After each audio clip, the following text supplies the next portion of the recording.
Welcome back to The Evil Within. This time we're playing The Evil Within 2, the sequel to the game that we just finished playing. This was released in 2017, 3 years after the 2014 release of The Evil Within. Again, released by Tango Gameworks, developed by them, and released through Bethesda. This is the first time on our channel that we're kind of giving you a behind-the-scenes look at how we approach game playing. If you've been following our channel, what you're used to seeing are curated challenge runs. This is a plain blind run. This is booting the game for the very first time, figuring out what's what, and figuring out how to get to that curated challenge run that we will eventually release. First thing it forces you to do is pick a controller type. We picked B because that matches basically the same configuration as the original game. We're going to go through and give you the feel for how even we set up options and stuff like that. So I sped this up considerably. Notice that first person mode was an added thing that was added, and we turned that off. We don't play first person ever. That makes Jackie nauseous. The one thing that we changed in kind of the general settings there was we hide the enemy knowledge of you there, that kind of sensory feedback. It feels almost like cheating, so I turned that off. And I also turn off the vibration. I don't like the controller to vibrate. It just runs the battery down quicker. We're using an 8-bit Do Pro 3 wireless controller. We're going to go in. We're using our 3080 card. To us, it felt like a new card. We'd only had it for about 6 months. We didn't feel comfortable putting it on Ultra with that 3080. It's kind of an older card, so we put it on High. And I was looking here for surround sound. It didn't seem to have that. It just had dynamic range for the audio, which is sort of disappointing. I like surround sound for games because I like to be able to hear when somebody's talking behind me versus when they're talking in front of me. If you link your account to Bethesda, you'll notice that when we were going through those configurations, you can turn on invincibility mode, infinite stamina, and infinite ammo mode.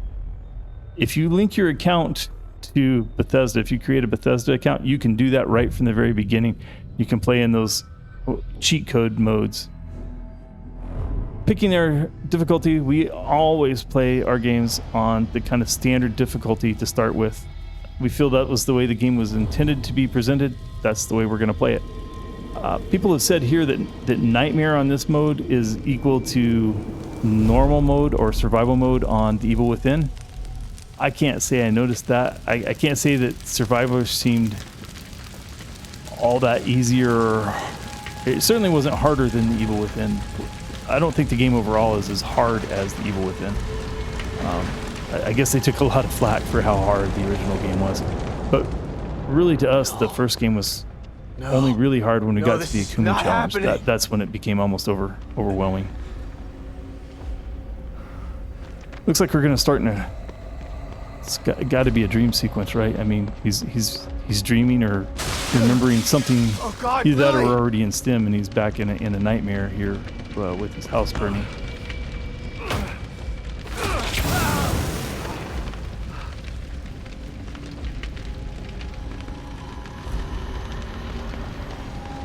The way we filmed this, so Damn it! we played through. We just hit record and play. And then, as we Lily, finished editing the Akumu and Kiriyami, we started playing this while Akumu was still posting to YouTube and all through Kiriyami. So at the time of this voiceover, we've already completed this run. In fact, we've completed 2 runs through the game now. Happen? So you might notice a mismatch between some of my actions and some of the voiceover, because as a voiceover, I'm looking back at this saying, I know what's going on. I know what happened now, right? So it's not exactly the gameplay is a true blind play. In other words, we did not know anything about the game. The only thing we had heard about the game when we started playing was that it was open world compared to a more choreographed or straight line story in the first game, that this was supposed to be open world. So far, it's not feeling particularly open world. You can only go through one door at a time. But that was all we knew. Lily? Come on out! Lily! Where are you? I'm here! Dad's here! You weren't here for me, Dad.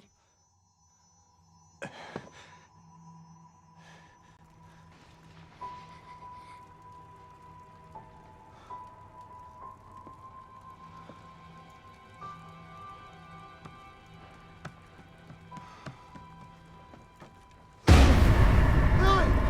No! You didn't save me!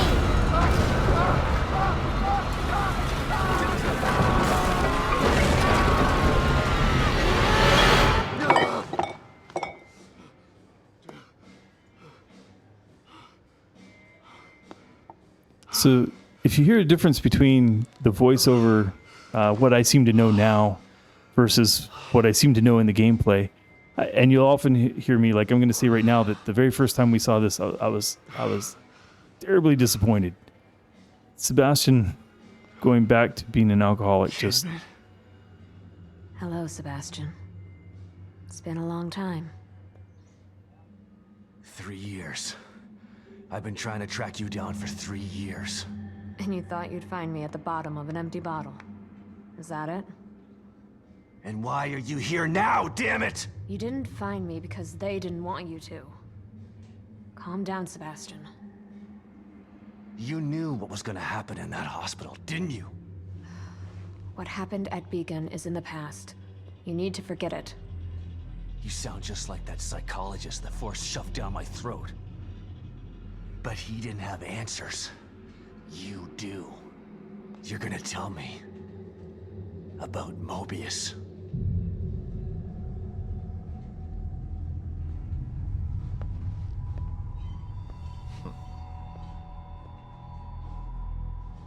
I'm here because of this.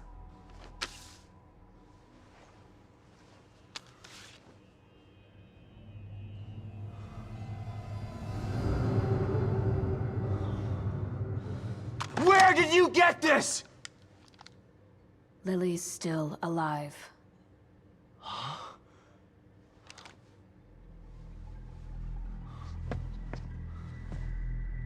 Lily is dead! I read the police report! I was at her funeral! We can rewrite history if we want to. Staging a death is child's play.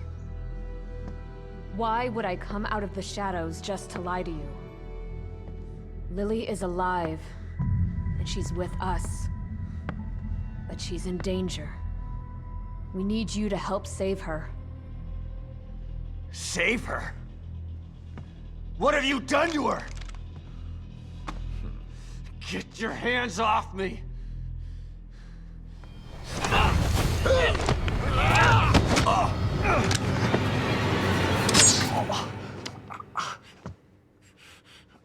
I was hoping you'd come willingly, Sebastian. But we don't have time for this bullshit. We need you. Lily needs you.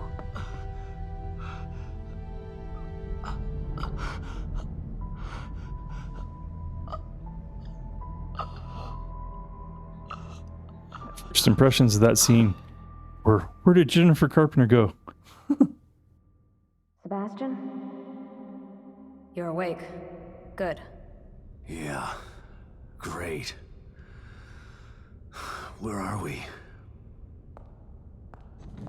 You're in one of our facilities. So this is the almighty Mobius, huh? Be careful about what you say. You don't know how powerful they are. Right. So powerful they have to kidnap a washed-up ex-cop to help them. At least your terrible sense of humor is still intact.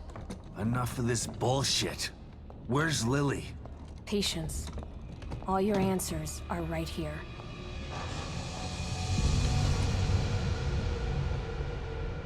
The Beacon Mental Hospital incident was an unfortunate setback. But we used the knowledge gained to build a new and vastly improved STEM system. What does this have to do with my daughter? Imagine it. Millions of minds connected together. Happiness for one is happiness for all.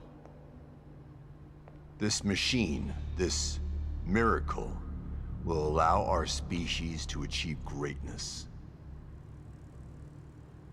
We needed to start with a mind that was pure and clean enough to support thousands of personalities. The mind of an innocent child. You connected Lily to that machine? Your daughter is quite special. The most stable core candidate we've ever tested. Thanks to her, the new stem has been a smashing success. Until recently. A little over a week ago, Lily vanished. Just stopped sending signals. Then the STEM environment began to collapse. We thought it was just a technical glitch. An easy fix, so we sent a team of Mobius agents inside. But then we lost contact with them, and STEM went dark. Think about this, Mr. Castellanos. I am providing you an opportunity. Not only to see your daughter again, but to save her life. Something you thought you failed to do before. You can save her, or let her die. It's your choice.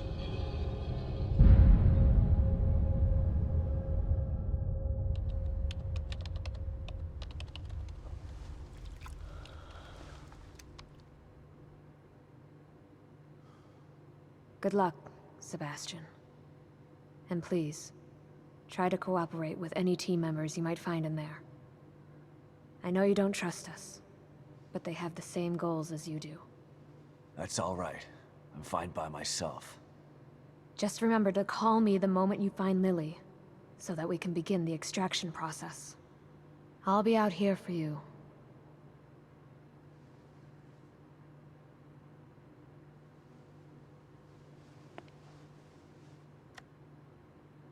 And someone else will be in there for you.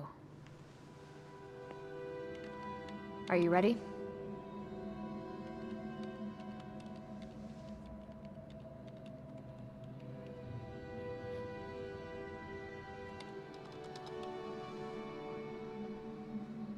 Be careful in there, Sebastian. We're counting on you.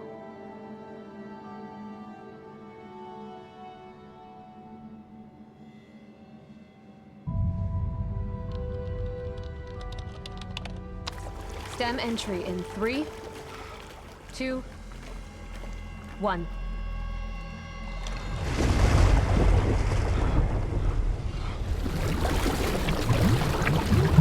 These bubbles made me think so much of the Shadows of Rose DLC for the Resident Evil Village, where Rose would fall deeper and deeper into the Megamycete subconsciousness, and here we are falling deeper and deeper into some sort of subconsciousness. So.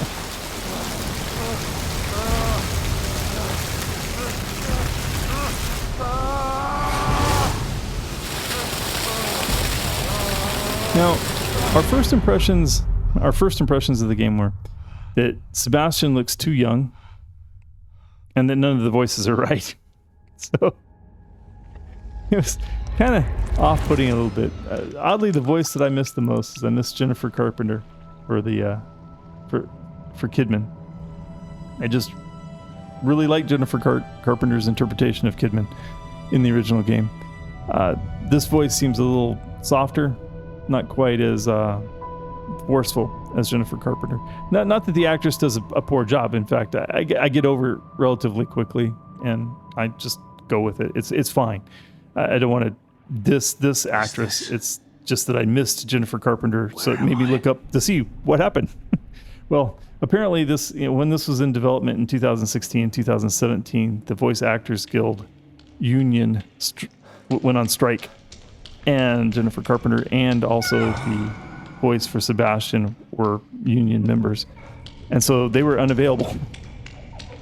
Interestingly enough, if you played in Japanese in Japan, the cast stayed exactly the same. So it was only in the U.S. that kind of happened, where this I know it's change in the voice acting happened. but she's gone. Our little girl is gone. No. I'll never accept it. If you won't help me, I'll find out the truth on my own.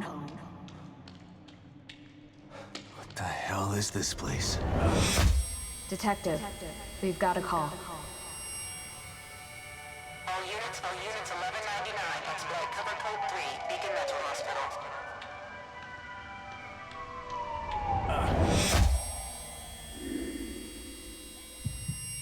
So kind of the little bit of lore that we learned there. I mean, I don't have any overarching story for this yet, of course, but the little bit of lore that we learned there was that Lily is being used as the core, that she was the most stable core they had ever tested. What the? Because of her purity and her innocence. Hello? Sebastian, are you there? Kidman? What? Snap out of it, Sebastian. You've made it in safely. How are you feeling? Terrible. Like the worst hangover ever. Don't worry. It will pass once your mind has adjusted. You're in an area separate from the main system right now. That's how we're able to maintain communication with you.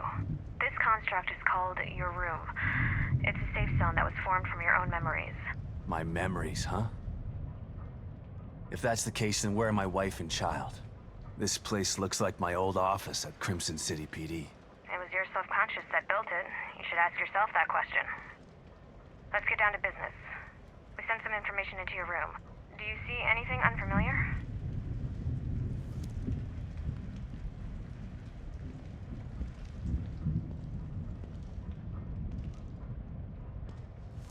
There are photos of a bunch of Mobius agents here. Your lost team, I assume. That's them. Let us know if you locate any of them. You're our only line of communication into STEM. They're stuck in Union and searching for Lily too. Union? This STEM environment was designed to look and feel like a small town called Union. Great. So your experts need rescuing too, huh? If anyone can do it, it's you. Thanks for the vote of confidence, but I'm only here to find Lily. There's more info there. You should check it out before you go. Big shout out to Jay in B&J Retirement Gaming. Jacqueline's going to be the voiceover for your documents in the game. Team leader. He's the guy I should try to find first. William Baker, age 39, male, 6'1", 192 pounds. Primary role, team leader. Secondary skills, combat specialist, tactical planning.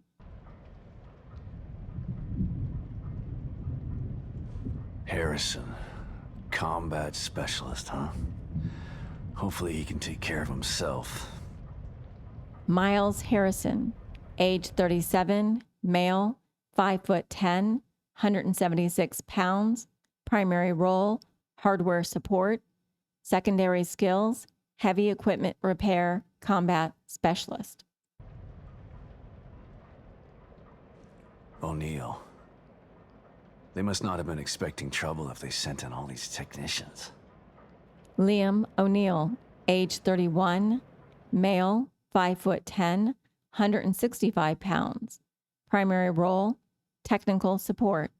Secondary skills, equipment fabrication, logistics. Sykes. A tech, but at least he has some small arms training.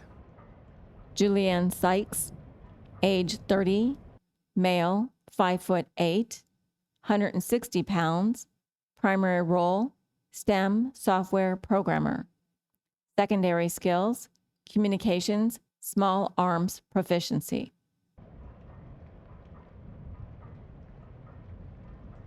Hoffman.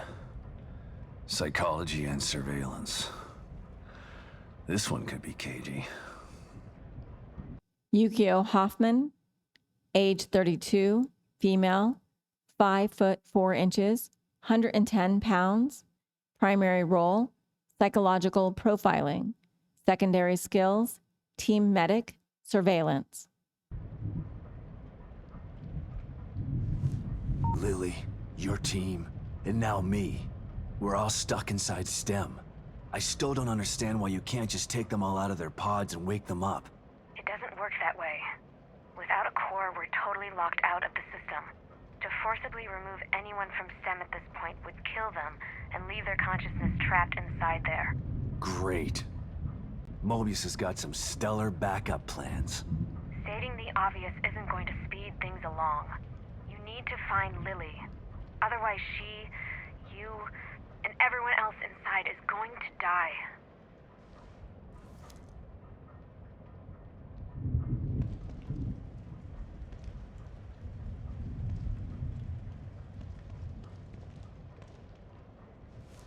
Union, huh?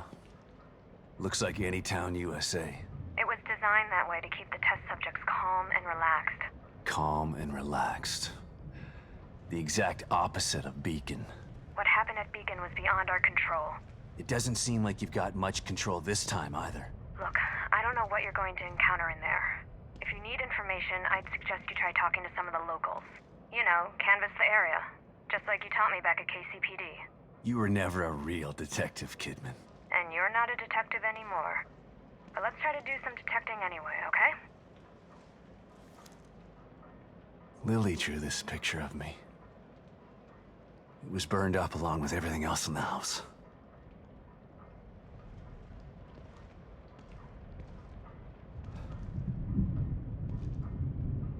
My first commendation. Feels like another lifetime. I guess because it was.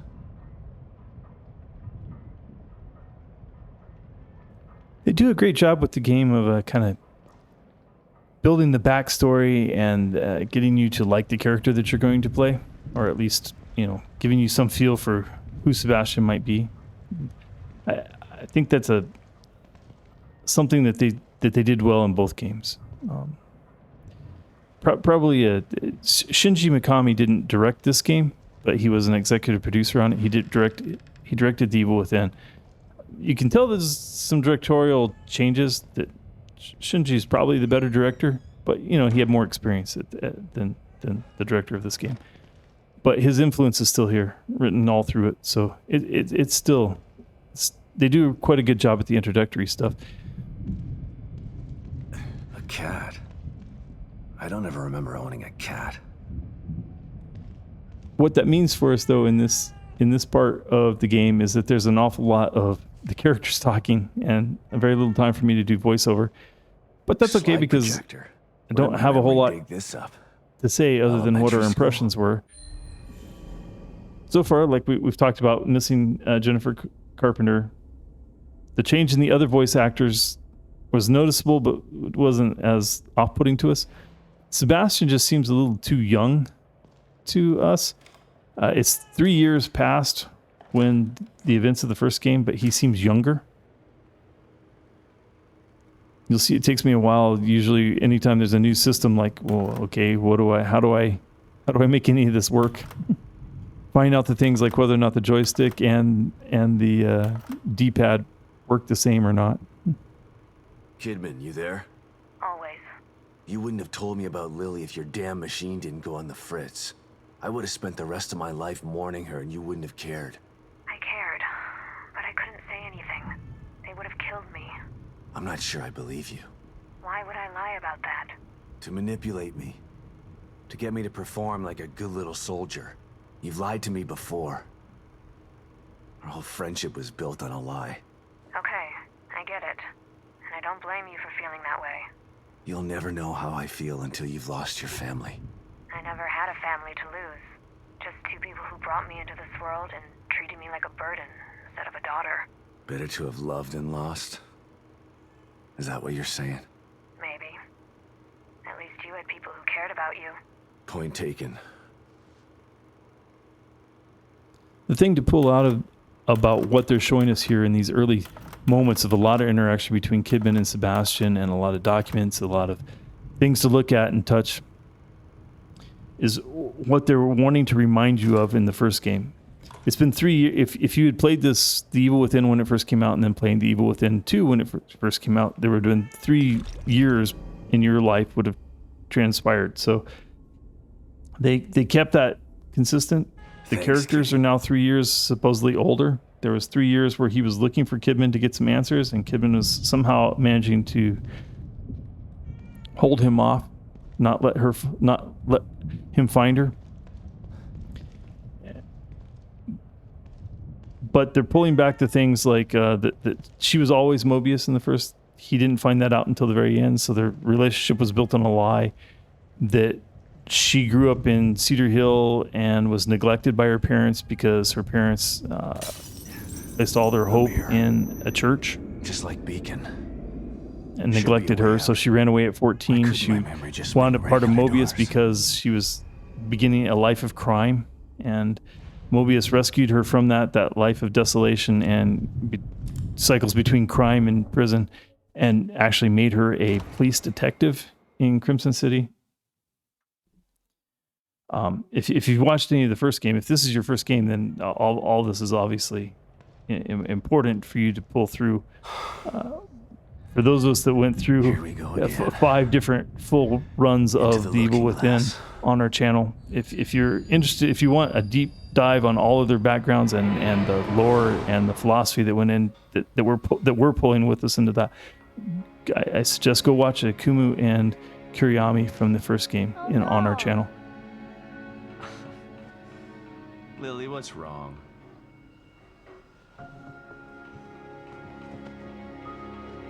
My doll's head is broke. It's okay. Mom can fix it for you. She can fix anything.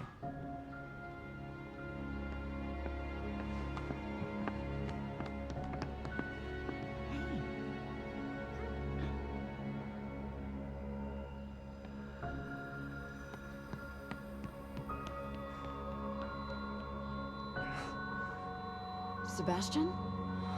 What's wrong? Are you all right? I've got a wonderful family. An amazingly smart and beautiful wife. Why wouldn't I be all right? Come here, Myra.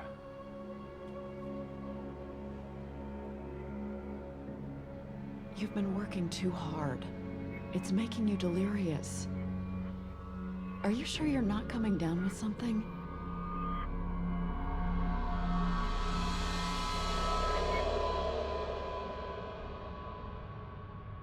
From the lore of this game, what we've learned is that Stim has been acting strange for about a week, and that without a core in place, they can't extract anybody that's in there. It would kill them and leave their subconscious just left in here in limbo.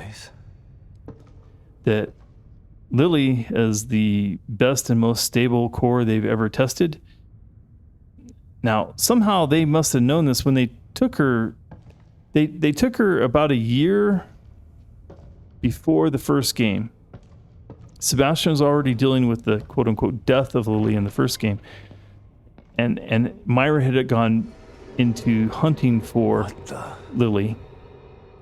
Or, well, not for Lily, but for the cause of Lily's death. Through the course of that entire game, we come to kind of discover that her path of investigation of what caused the fire that killed Lily was probably Mobius. We don't get that explicitly stated that she knew that for certain, but there was a strong indication that she figured that all out, and that then as soon as she figured that out, she went missing. That she left a file for Sebastian and Sebastian's partner Joseph to continue the investigation and get justice for herself and for Lily, is the way the letter was put to Sebastian. So we know that was probably a year or so after Lily died in the fire, though now we know she didn't die, but before the house fire. So that's kind of the timeline that's going on. Our first impressions, like I said, the Sebastian seems too young. Kidman doesn't look right. Kidman doesn't sound even close to right. I don't like the way this kind of jerky, odd, stooped over stance of, that's if I push the joystick all the way forward. If I walk, I can just push it a little bit forward and he'll just normally walk, but this kind of weird, joggy, fast walk, but leaned over, they got the graphics wrong on that. Now here I go into running and that looks more natural. But that kind of weird fast walking right there, that just looked weird. It looks okay to me now that I've played through the game twice, but our first impression was that just looks wrong. It just looks so awkward. You'll see me start to try to play with, since it's an open world, I'm like, okay, well, there are doors. How open is the world? Turns out the world's not that open. At least not yet. It does get more open. I'll put it that way. And here I'm playing with all the different commands. How do I turn my light on? How do I duck? How do I realizing I don't have a gun, so I can't aim. And crouching or ducking like that is a toggle. And I desperately wanted it to be a hold, because it was a hold in the last game. Notice that I have aim assist turned off. I didn't. We played through the quick and the dead of the original game with aim assist turned on. you can get to where you rely on that quick aim.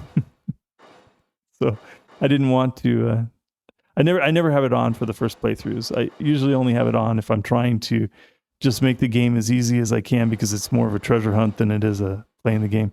Here I am looking for, how is the crouch thing, and I'm like, cover? Maybe it's cover.